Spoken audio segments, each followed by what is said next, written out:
Good evening sa tanan yung mga pinalangga naman yung mga pasahero. Gina-congratulate naman naton ang duwa naton ka members ang biyaheng Aramen Radyo Manibila naton nga nagbalik sa nga bag kag cellphone no nga nabilin sa ila tag sa ka taxi una nga nagbalik kag anis nga taxi driver amo si Radyo Manibila Lindon Fonteveros biyahe sa nga Kaulikan taxi nabilin nga bag sang iya pasero nga taga Antique ginbalik niya kaga may mga unod nga kwarta kaga nga ikaduha nga anis nga taxi driver nga nagabalik sang cellphone nga nabilin sang iya pasahero amo si Tatay Erwin Malapago nga nagabiyahe sang G-Lord taxi. Panginbulahan sa inyo nga duha kay kamo naman subong adlaw ang mga onisto nga mga taxi driver.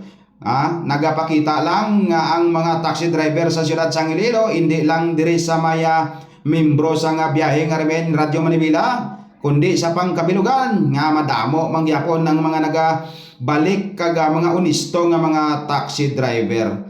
No? Sa amon yung mga pinalangga nga mga pasahero, tinguha ang ginamon niya magbalik ang inyong mga kagamitan kung mabilin sa amon tagsa ka mga membro sa biyaheng Aramen Radyo Manibila naton kag Aramen 774 Target Tanay Taxi Club and Aramen 774 Target Tanay OFW International.